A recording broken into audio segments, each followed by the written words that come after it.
Welcome to Captain Handlebar, and since Frank over at Channel 33, he wanted a response for the top 10 essential albums to have, so here are my top 10 essential albums that you should own.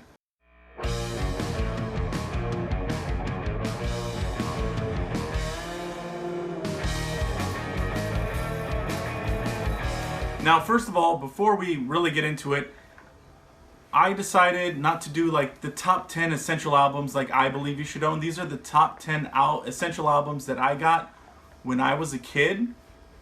For some reason, I remember almost exactly what were the 10 albums that I first got. So anyway, here's an old VHS video that I found lying around. So check that out, and then I'll go into more detail after that video. So roll it. Hey Dad, can you help me with this? Not right now, bud. I've kind of got something for you. Why do you have the camcorder out? You'll find out, dude.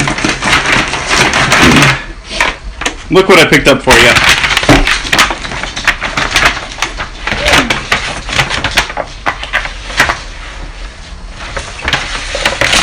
The Beach Boys in the summer.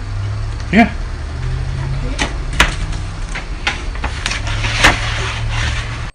So anyway, of course, I mean, that's pretty cool, right? That I can remember the top 10 albums that I got. Now this first one, number 10, oops, that was number 9 and number 10. Number 10 is the Beach Boys' Endless Summer, 1974. When I was about 10 or 11, I loved the Beach Boys, and I pretty much always listened to 2 or 3 bands. When I was that young, I listened to the Beach Boys, Aerosmith, and Tom Petty. So I put the Beach Boys at 10, not for any reason, just because I think that there's better albums before that. Second album, of course, was ZZ Top's Eliminator. So this is number 9. Of course, it's got Legs. What other ones are on here? Oh, Give Me All Your Lovin'. This is a great album. This is probably one of ZZ Top's best albums, in my eyes. Number 8, Tom Petty, Damn the Torpedoes. For some reason, I just like Tom Petty. Tom Petty's always been awesome to me. I called up a radio station once when I was a teenager, and I actually got to talk to him for maybe, I don't know, 30 seconds, if that. I've just always loved Tom Petty. And this one's one of his best albums, in my eyes. Number 7, The Magical Mystery Tour. This is the first Beatles album that I've ever owned. And everybody loves the Beatles, so yeah, this is probably one of my top Beatles albums. What is that? 10, 9, 8, 7, 6. Black Sabbath Volume 4. Again, the first Black Sabbath album that I've ever owned. This one, I really sort of fell in love with Laguna Sunrise. To me, the guitar is just awesome. I was big in guitar music and stuff when I was a kid. So I really suggest, if you don't collect albums, you should pick up this one. This is awesome. Number 5, The Grateful Dead Europe 72. Back in the 80s, my grandfather actually owned a bar named Jack Straw. So my uncle, big Deadhead, got me into the Grateful Dead, and I picked up this album. I love it. It's one of their best live albums. It's so good.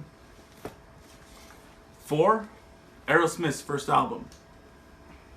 This probably isn't their best album, but it was the one that got me into Aerosmith. To me, it's a really good album. You should definitely pick it up. If you want to start collecting albums, this is probably the first Aerosmith album you should pick up. Number 3, Jimi Hendrix, Axis Bold as Love. Little Wing is on this album. This was the first Jimi Hendrix album that I owned, obviously, because these are the first 10 albums that I've owned. This obviously is the first one that I got. I think it's totally awesome. Jimi Hendrix is the man. Number 2, The Doors' first album. A lot of first albums in here. Now, Break On Through to the Other Side, Soul Kitchen. This album's so good. You can see why they kind of became a big thing back in '67. So number 1 on that list is Cream, Wheels of Fire. This was my first Cream album, obviously. It's got White Room on it. It's got several other really good Cream songs. Cream was the first supergroup back in the 60s. To me, they're just awesome. I mean, Eric Clapton, Ginger Baker, and Jack Bruce. This is definitely one that if you're thinking about starting to collect vinyl, this is one that you should definitely pick up. So anyway, that's my top 10 essential albums that I first got when I was a kid. Let me know what you think. Comment down below. Like and subscribe it. Also check out Frank over at Channel 33 RPM. He's the one that started this whole 10 essential albums. Also, I'll be having a video tomorrow, so check that out as well. And I will catch you on the B-side.